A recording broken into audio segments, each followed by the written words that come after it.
Good morning, everyone. My name is Anthony, and I am the host of TheLostSanctuary. I am currently working as an accountant, and I've been an accountant for a little over 9 years now. I am also a licensed CPA right here in New York. So, we're actually going to do Anthony's Journey, Episode 3.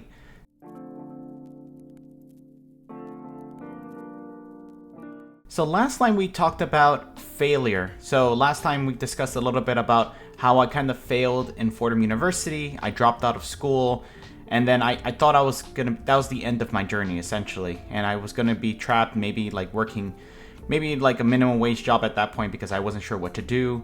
But thankfully I had my uncle who inspired me to continue my journey. So, pretty much after that I applied to LaGuardia Community College, and I got in, and it was a great feeling, and I was ready to start the next step of my journey. So the thing that I did want to do right before I started LaGuardia Community College was that I started to kind of research a little more on what it's like to be a college student. So the first thing that I did was I started to read some articles of successful college students, and one thing that they all really mentioned was that you can't really do the same strategy that you did when you were in high school. So something that I used to do in high school was that I would literally just come to class, go home, do the homework, and then I would get great grades. But that's not what college was all about. So college has a lot more information, a lot more, the information is a lot more difficult to understand. The classes will be more difficult. So now that I went through Fordham, I realized that I couldn't be someone who was independent all the time at school and kind of just doing my own thing, because that's literally what got me to where I was getting C's and D's. So I researched quite a few things, and one of the things that really called out to me was that sometimes you got to take things at your own pace. So what most people do when they go to college is that they actually record their lectures. Good to basically record your lectures because you can then pause it, you can actually write things down, you can write keynotes. So literally when I started at LaGuardia, this was the first thing I did. So the second I stepped through those doors at LaGuardia, I actually started to record all of my professors' lectures. So no matter what the course was, I would actually plop my cell phone right on the professor's desk, and then I would record the lecture. Of course, I would try to absorb as much as I could, and I made sure that, I listened during the courses, took notes, and I did everything that a normal student would do. And later on, when I was actually taking my psychology classes, this was a little down the road, I realized that the reason that I was struggling to actually retain information is because there's two types of information. There's short-term memory and there's long-term memory. So I was trying to have my short-term memory actually do most of the work and in terms of absorbing the information, but in most cases, short-term memory doesn't retain much. Usually it retains maybe like 10% or 20% of what you hear. So it's important to actually take your time and process all the information that you're receiving and put it towards long-term memory, which is where things get stored for a long period of time. And usually that helps with, memory retention. So I didn't really understand that at first, but now that I actually was at a new chapter of my life, I started to take things more seriously.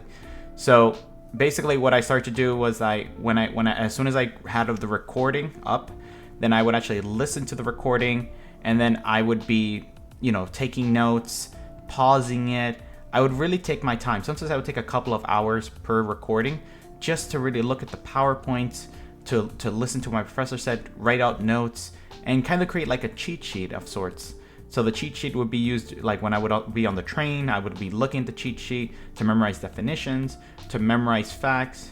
It was definitely a lot more intuitive than what I used to do, which was basically just wing it.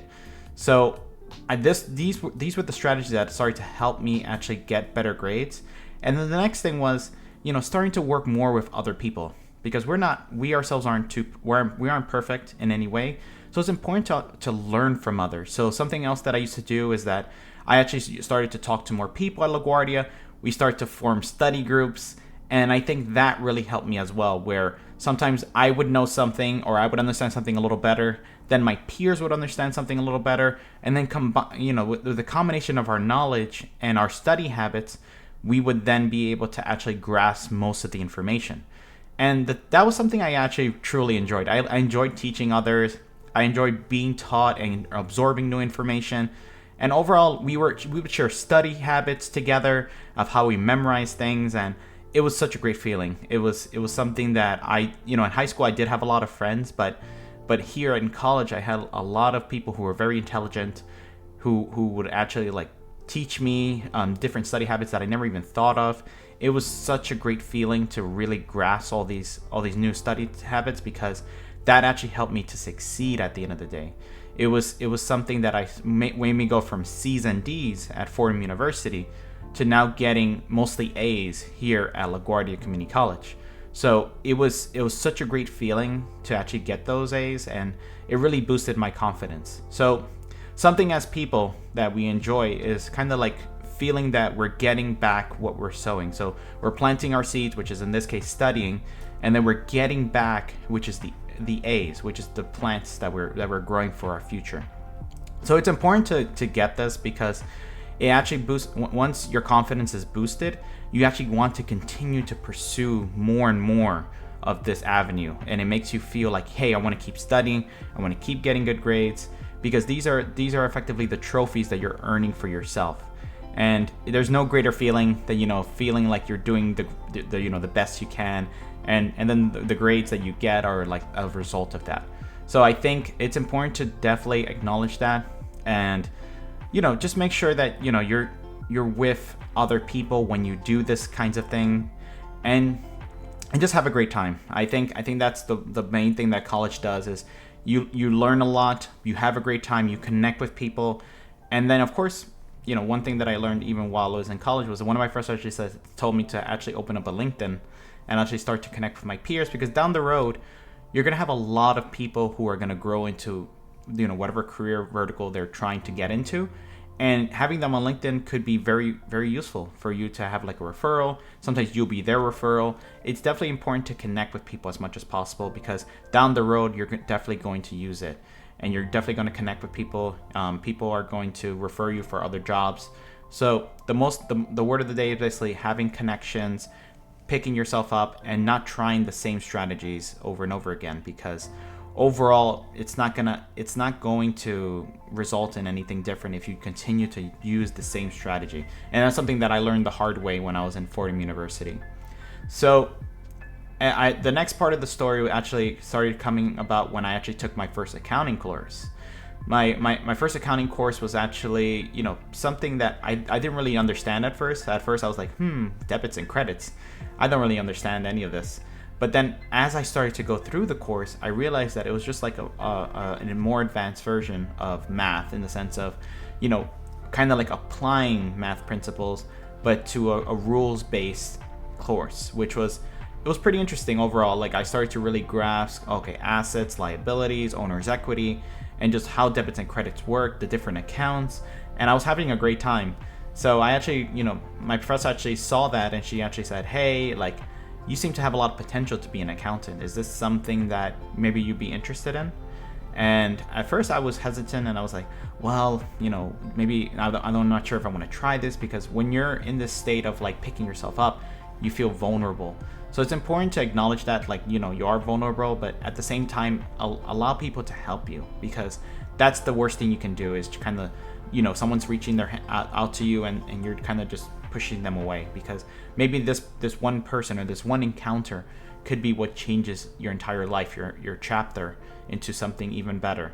So I would say that my professor was very supportive of me, and what she ended up telling was that because I kept getting good grades in accounting, maybe that this is something I should pursue. And for that opportunity, she actually decided to actually recommend me for a Con Edison internship.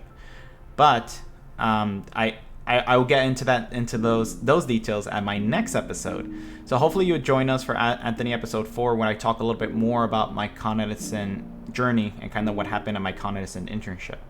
So as always, I want to thank everyone for coming and watching this video. I really appreciate everyone's support for this channel. And of course, we have a website up here. We have our socials down here. And of course, we're all growing. We're all people at the end of the day, and we're not perfect in any regard. So it's definitely important to like leave some comments. Yeah, leave me some comments. I'm going to try to respond to as many comments as I can, because I really appreciate everyone's time on watching the video, definitely commenting, and just trying to be the best version of themselves, because that's what the Lost Sanctuary is all about. And yeah, I think that's we'll conclude episode 3 here, and we'll see what happens at Con Edison on the next episode. All right, guys. Hope everyone has a blessed day, and adios.